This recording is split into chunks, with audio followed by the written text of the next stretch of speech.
Today, it's a bright morning. We've reached Embassy. With me, we have NASUH Sir, who had summited Mount Everest 30 years back. His experiences, of course, were different than what we had because I am sure we had more and new equipments which were lightweight. Let's ask NASUH Sir, how's it been that side? Well, 30 years ago, I submitted from the north side in 95, and 95 is the first year that north side, in Tibetan side, Tibetan route has been opened up for commercial expeditions for the first time. So I was there the first time this happened. It was really good, tough, and we had a good team, strong team. Other teams were also very well prepared. So I had a really good time. We had a few difficulties, some other teams, some rescue operation has happened at the fourth camp from 8200 to we had to not carry but help some foreign climber to go down, and some other rescue people came up all the way to camp 3 to seriously? support. Yeah, we had some issues So like I that. want to ask you one thing. Did you have to personally help the climber get Yeah, them yeah, back and then start again? No, it was climb? on the way back it happened. The Okay. climber came so very late from the summit, Okay. and we were only myself and the Russian guide. Uh, we were together, and another climber reached the summit very late, came back to the top camp very late, and he couldn't continue down, so we had to let the base camp know that we have a problem. We helped him with the ropes, carried him, and George Koto was the Russian guy, the tough guy, good friend of mine. And some other rescue team came back, shepherds and a foreign climber came back all the way up there, and we just delivered him to the base camp rescue team. And we had to lower him for 300 meters from 8200 to 7900, and that was absolutely very difficult.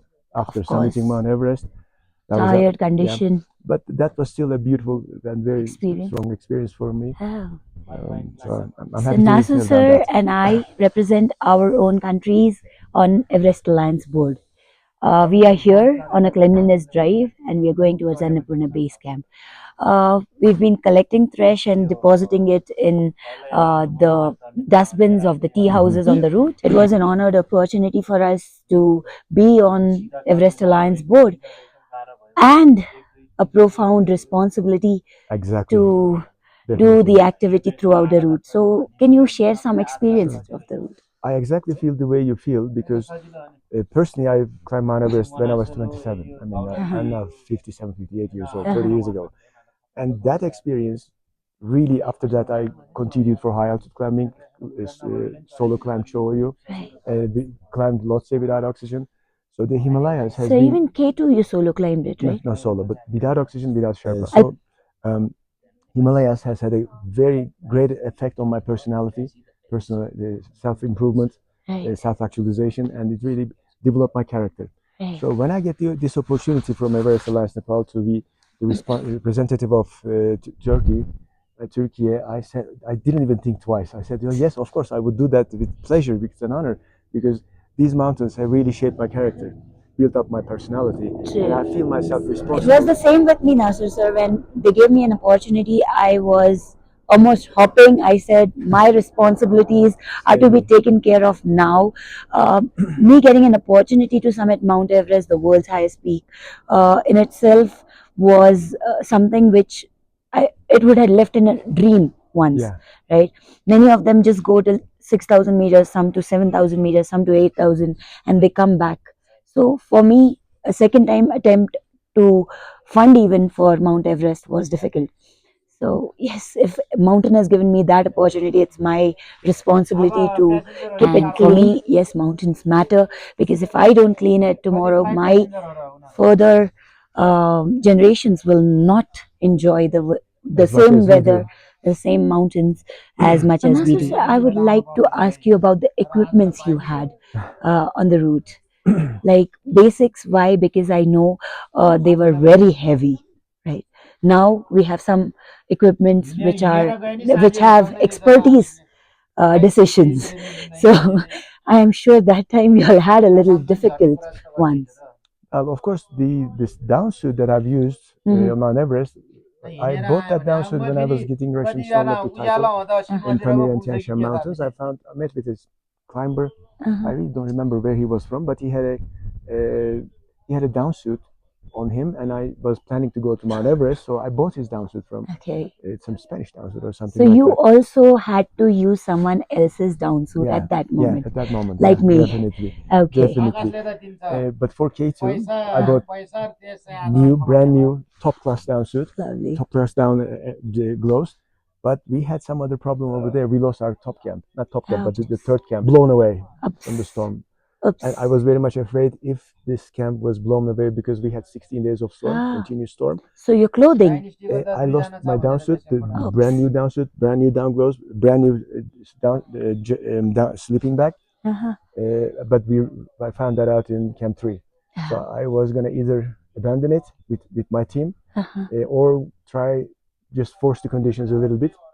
There were Koreans. They just recently that day they came up there for their acclimatization, set up their tents and leave the equipment which they're going to use on the summit at time. My buddies, teammates, they had to go back because they had no clothes, just like myself. But I gave him those South Koreans tents, and I just looked for what can I use from here. Just found the down jacket, not as good as mine, obviously, and just found a kind of down gloves. Not as good as the one which I bought for a lot of money, only for K2, brand new equipment. Of course not. And I radioed them down there, and I said that this is the situation. We just lost camp. Just realized it right here. So I'm just borrowing your down jacket and clothes, and I will just use it once I'm coming back from the summit attempt. I'll just leave it here. Just please, okay? If you can afford to. They said it's okay, no worries. So I just used their equipment, and I summited K2 with Gore-Tex pants. I didn't have down pants. So equipment is actually important. But it's actually the will inside to achieve the descent of the mountain. Of course, the conditions, weather conditions.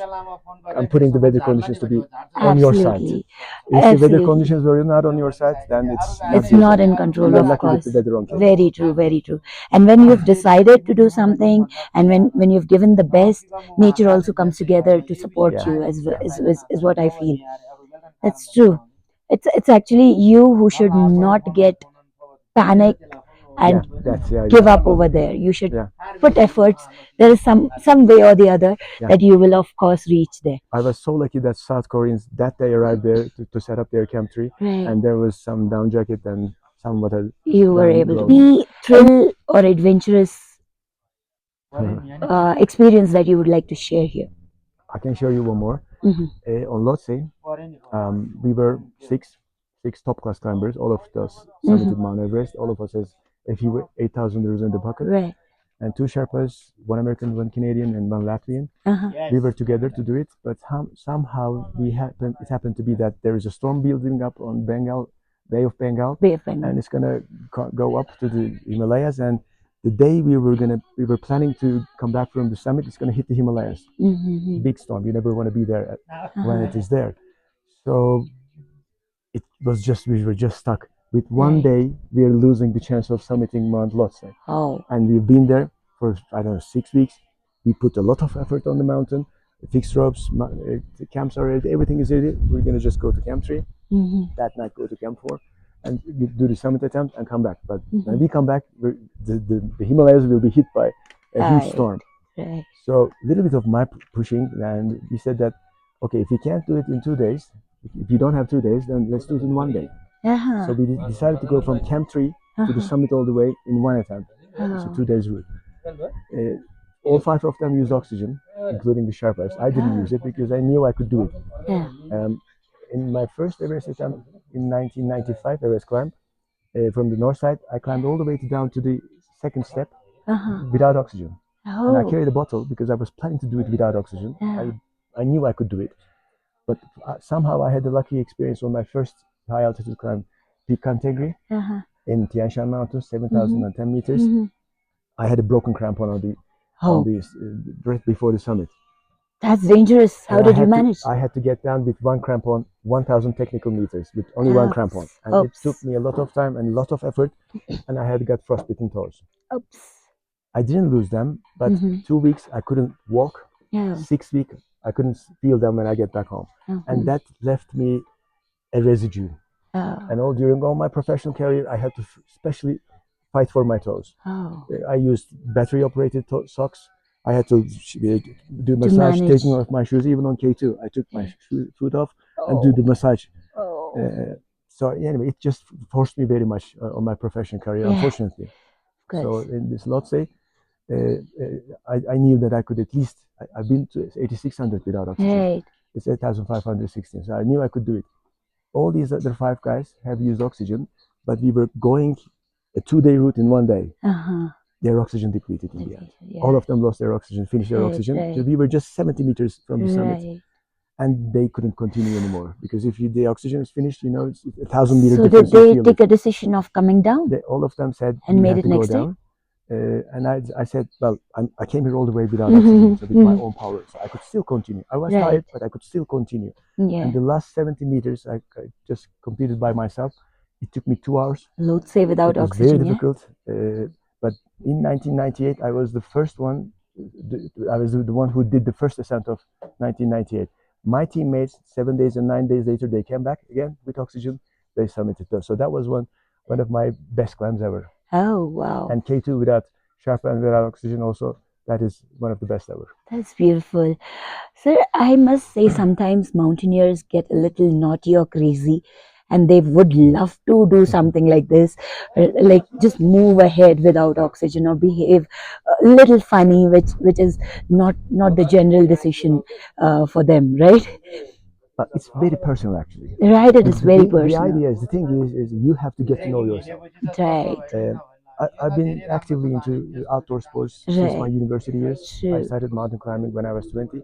I did speleology, caving, paragliding, scuba diving, mountaineering.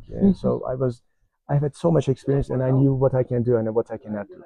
What are the limits of my strength and what are the what are your capabilities? Where I should continue. Right. I didn't know my abilities. And you could take quick decisions as well. Exactly. That's true. When I came back from my summit and I was a little exhausted, I took approximately 2 hours to settle down. After that, what I did was I myself chose to get the mask off, get the oxygen off, and breathe with the natural one. Why? Just because I know I don't really know that if I will be climbing next 8,000, and I have already climbed 7,135 meters Mount Noon without oxygen. So I thought maybe let me try 8,000 meters now. Let me see how expertise work. And that's why I tried and I attempted. Many a times what happened was in tired zone, they suggest, the Sherpas suggest you must rest. And I went in the camp, tried to sleep, like kind of a lazy mode that I was in. The Sherpa used to think if I've lost my breath, he used to come and check like this. And I was like, oh, I'm fine. Because I kept my oxygen cylinder just by me. In case I wanted, I would have anyways applied it. So I was doing this because I wanted to check how much more am I capable of. Because if you don't check, if you don't try, you will never know what you are capable of. Right. So you have to try. Give yourself a chance. Just try it. Right. I tried and I forced myself. And you made it. But I told you I did solo climb Choyu, the sixth highest mountain, 8,201 meters. I had never had an intention to solo climb any 8,000 or 7,000. I solo climbed Peak Papiadi as well. But it's just the thought that comes in the mind. No, the conditions forced me to decide. In the Choyu expedition, the team leader made wrong decisions about acclimatization. I spoke with him many times. For 1 week, I tried to convince him, and he said, "No, we're not going to go to Camp 3 to acclimatization. We'll do only to Camp 1." And I said, "Impossible. If you go to Camp 1, we're not going to get acclimatized. So it will be dangerous up on the side." Right, of course. And he said no, and I said, I thought about this for half a day in my base camp in tent. And then took half a day, decision. I thought, what am I going to do now? This is a crazy situation. First time I've ever been in, and this is a crisis, and I don't know how to solve it. And half a day I thought about that, and in the end, I checked all the options, all the far end options as well. And in the end, I decided I'm going to do it solo. I spoke with the team. Says I'm just abandoning. I'm making my mind. Yeah. This is not going to be possible with this method. Nobody can do it with that. So I'll do it my own acclimatization climbs and my own summit attempt. I did it by myself. I went to Camp 3. I had 2 nights in the Camp 3, 7,300. I had a perfect acclimatization. Get back down, get a good rest for a week. And the first day when the weather is good, I just went all the way back to Camp 3, and then from Camp 3, I went all the way to the summit and get back all the way to the base camp.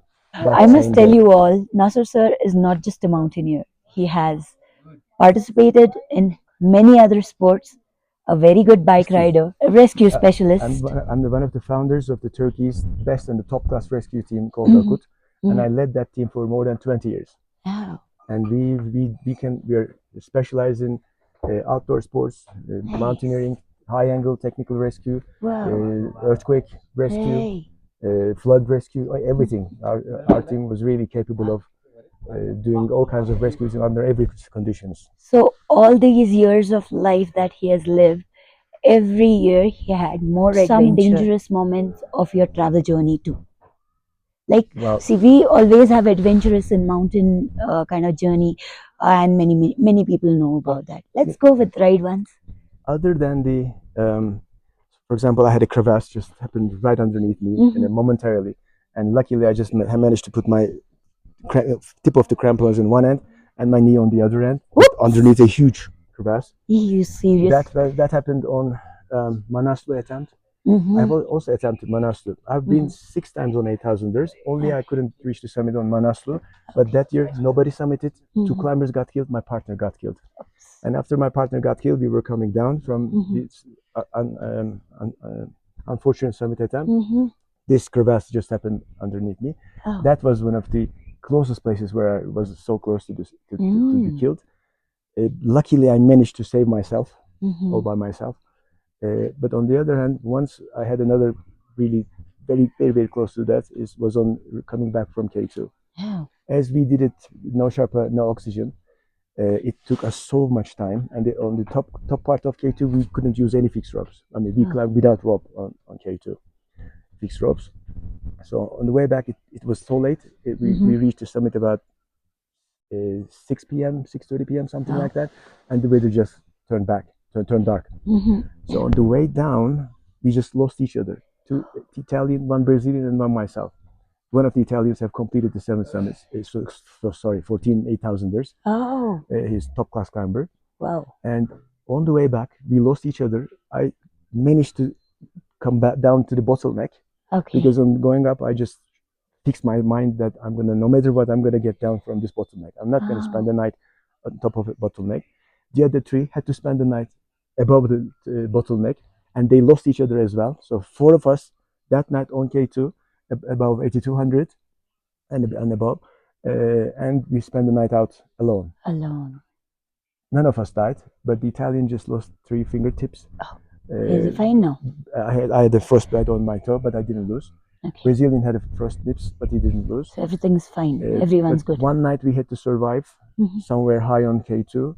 No oxygen, no nothing, and I was on below the bottleneck. I was on the high angle slope.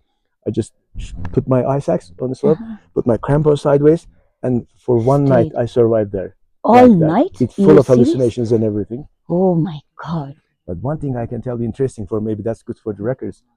My hallucinations was full of a deja vu feeling. I was blaming myself all night. I remember it. Why the hell did you put yourself in the same situation again? You lived this once, and why did you do the same stupid mistake and still having a crazy night on K2 at this slope? Again, why did you put yourself in this situation? I was blaming myself, but that gave me another edge of survival. You know, because that deja vu feeling, you lived this once, you're gonna live this once and survive this one too. That gave me the feeling that I lived this once, and I suffered that night, some night like this once before, and I'm gonna living it again because of my stupidity. But I knew that I survived that one, and I'm gonna survive this one. That's true. For Indian mountaineers, normally, as we all have K2 as maybe not possible or no opportunity to climb peak, but when we hear this from any of these climbers, the stories from their end make us again say, when will we get an opportunity? Yeah, because it falls into your key. Many of our Indian climbers are just waiting for an opportunity.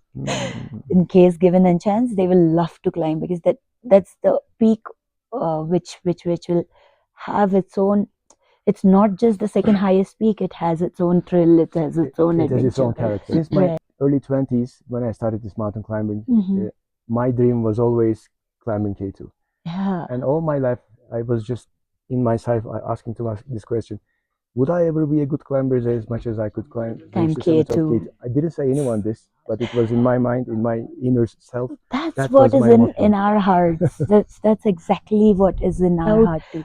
Every time when we fall into trouble, we blame that we've already passed something like this. Why did we put ourselves in the trouble? But yeah, that's common. That's common in every mountaineer, I'm sure. You've had ample of experiences. I loved every moment of it. Yes. The reason why I solo climbed Pobeda, I should talk about that too. Maybe, you know, in ex-Soviet Asia, there were 7,000 meter peaks. Two in the Tian Shan, three in the Pamir. Peak Kantengri, Peak Pobeda in Tian Shan, and in Pamir, Peak Kozhenevskaya, Peak Communism. Nowadays is Peak Ismail Somoni, and Peak Lenin. 5 of them. So if you reach all 5 of them, you get the snow leopard. And I've seen your photo. Maybe it's an AI with a snow leopard. That's the Photoshop. There were no AI back then. Oh, okay, that's nice. That's nice.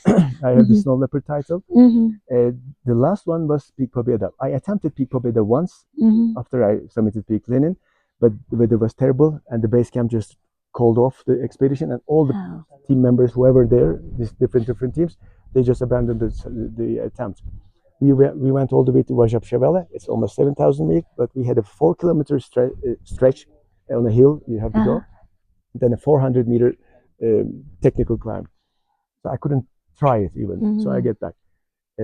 Next year, I climbed Kozhenevskaya and Communism, and that summer I went all the way back to Tian Shan again, and I climbed Pobeda. As I was coming from 7,000ers already, I had super acclimatization. Right. And so I was quite fast. Utilized I started with some other team actually, but as I was super acclimatized, our speed was so much different, so I had to go all by myself. Otherwise, we couldn't really do it. That's why I soloed it. So I never had the intention to solo Pobeda because it's very, very, very difficult, very dangerous. But in the end, I made the 8th solo ascent of Pobeda in the world. I attempted Pobeda in winter again once, because Pobeda in winter has been achieved only twice. Even today, only twice. That was a really dangerous climb. I attempted it, but with a strong team, Alpine style.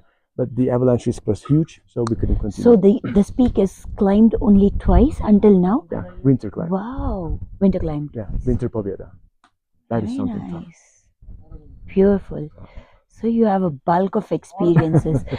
I just heard the basics that you've gone through a surgery. Where did this happen? I Occupy Gezi. You know, we have politically terrible years.